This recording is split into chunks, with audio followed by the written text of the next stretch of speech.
Shalom saudara-saudara yang terkasih, salam jumpa dalam Indri hari ini, Selasa 2 November. Semoga Anda dan keluarga sehat adanya, dan mereka yang sakit kita berdoa semoga segera dipulihkan. Injil yang akan menjadi permenungan kita pada hari ini dari Injil Yohanes bab 6 ayat 37 sampai 40. Dalam rumah ibadat di Kapernaum, Yesus berkata kepada orang banyak, "Semua yang diberikan Bapa kepadaku akan datang kepadaku, dan barang siapa datang kepadaku tidak akan kubuang. Sebab aku telah turun dari surga bukan untuk melakukan kehendakku, tetapi untuk melakukan kehendak Dia yang telah mengutus aku. Dan inilah kehendak Dia yang telah mengutus aku, yaitu supaya dari semua yang telah diberikan kepadaku jangan ada yang hilang, tetapi supaya kubangkitkan pada akhir zaman. Sebab inilah kehendak Bapakku, yaitu supaya setiap orang yang melihat Anak dan percaya kepadanya beroleh hidup yang kekal, dan supaya aku membangkitkannya pada akhir zaman." Demikianlah sabda Tuhan. Saudara-saudara yang terkasih, setiap tanggal 2 November kita mengenang memperingati arwah semua orang beriman. Gereja mengajak kita untuk mendoakan mereka yang telah dipanggil Tuhan. Gereja meyakini bahwa keanggotaannya bukan hanya kita yang masih bersiara di bumi ini, tetapi juga mereka yang ada dalam alam penantian yang menantikan kepenuhan janji Tuhan.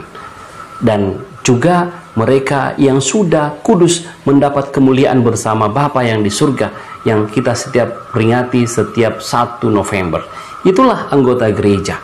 Maka relasi kita dengan anggota gereja, baik yang ada dalam alam penantian maupun mereka yang sudah mendapat kemuliaan, tidak terputus, tetapi ada relasi rohani, yakni sebagai anggota gereja. Maka kewajiban kita mendoakan mereka yang telah dipanggil Tuhan sebagai bagian dari anggota gereja adalah panggilan dari panggilan kita sebagai umat beriman.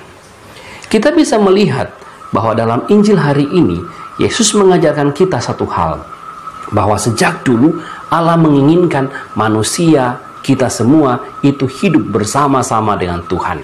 Kita bisa melihat sejarah perjanjian, ketika manusia jatuh dalam dosa, Tuhan tidak membiarkannya berkubang dalam kedosaannya. Tuhan tidak membiarkannya ada dalam alam maut. Justru Tuhan mau menyelamatkannya, menuntunnya untuk kembali kepadanya. Ia mengutus para nabi, ia mengutus orang-orang yang menyuarakan kenabian supaya umat manusia kembali kepadanya. Hanya saja kita manusia tetap saja jatuh dalam dosa yang sama. Dan akhirnya Tuhan mengutus putranya sendiri, Yesus, yang mau datang ke dunia dari surga untuk menyelamatkan. Itulah yang ditampilkan dalam Injil hari ini, bahwa ia datang untuk melakukan kehendak Bapa. Apa kehendak Bapa? Supaya kita semua dibangkitkan, diselamatkan pada akhir zaman. Maka saudara-saudara yang terkasih, Injil hari ini menginspirasi kita untuk bangga pada iman kita, bahwa sejak awal kita ini adalah orang-orang yang dicintai, orang-orang yang disayangi Tuhan. Hanya bagaimana tanggapan kita terhadap kasih Tuhan. Jangan sampai cinta Tuhan itu bertepuk sebelah tangan. Kita juga harus menyambutnya cinta itu. Kita juga harus menanggapi cinta itu. Bagaimana menanggapinya? Yesus sendiri mengatakan, siapa yang percaya kepada Anak dan percaya kepadanya akan diselamatkannya. Siapa yang melihat Anak dan percaya kepadanya akan diselamatkannya. Inilah cara kita menanggapi kasih Tuhan, percaya pada Anak supaya kita diselamatkan. Orang yang percaya adalah orang yang senantiasa membiarkan dirinya hidup dalam bimbingan Tuhan, hidup dalam ajaran Tuhan. Maka kita semua dipanggil untuk menanggapi kasih Tuhan itu dengan percaya kepada Tuhan. Caranya seperti apa? Dengan menjalankan ajarannya, ajaran kasih, mengasihi Tuhan, mengasihi sesama. Inilah yang perlu kita jalankan. Kebanggaan kita menanggapi kasih Tuhan dengan kasih, menunjukkan kasih Tuhan sebagaimana Yesus ajarkan kepada kita. Dengan cara itulah kita pun akhirnya mendapatkan keselamatan.